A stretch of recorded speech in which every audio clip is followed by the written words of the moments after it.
హైదరాబాద్ 3 రాష్ట్రంలో కాంగ్రెస్ అధికారం చేపట్టిన 9 నెలల్లో మహిళలపై 1900 అత్యాచారాలు జరిగాయని బీఆర్ఎస్ నేత హరీష్ రావు ఆరోపించారు. గాంధీ హాస్పిటల్లో చికిత్స పొందుతున్న ఆసిఫాబాద్ ఘటన బాధితురాలిని హరీష్ రావుతో పాటు బీఆర్ఎస్ నేతలు తలసాని శ్రీనివాస్ యాదవ్, సబితా ఇంద్రారెడ్డి పరామర్శించారు. ప్రతిరోజు 2 హత్యలు, 4 అత్యాచారాలు జరుగుతున్నాయని, సీఎం దగ్గరే హోంశాఖ ఉన్నా ఏం చేయలేకపోతున్నారంటూ ఆయన మండిపడ్డారు.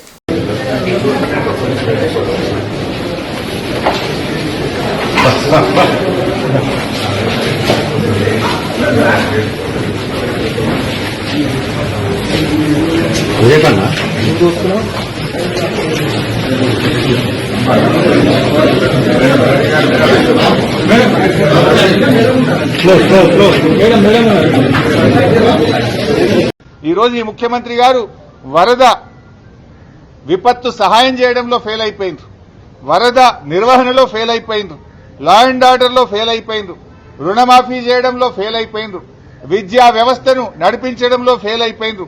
మొత్తంగా ముఖ్యమంత్రి గారు ఫెయిల్ అయిపోయింది. ముఖ్యమంత్రి గారి దగ్గరనే హోంశాఖ ఉంది. ఆయన నిర్వహించే హోంశాఖ ఇవాళ ఎట్లయిపోయింది? రోజు 2 హత్యలు, 4 మానభంగాలు అన్నట్టు అయిపోయింది రాష్ట్రం. ఇదా మీరు నిర్వహించేది? ఇదా మీరు ప్రతిష్ట చేసేది? ఎంతసేపు ప్రతిపక్షాలను చేసుడు, మా మీద అక్రమ కేసులు పెట్టుడు, మా ఎమ్మెల్యేలను వేధించుడు, ఎమ్మెల్యేల ఇళ్లకు పోయి కండువాలు కప్పడం మీద బిజీ ఉన్నావు తప్ప పాలన గాలి తొదిలేసింది ముఖ్యమంత్రి గారు. ఈరోజు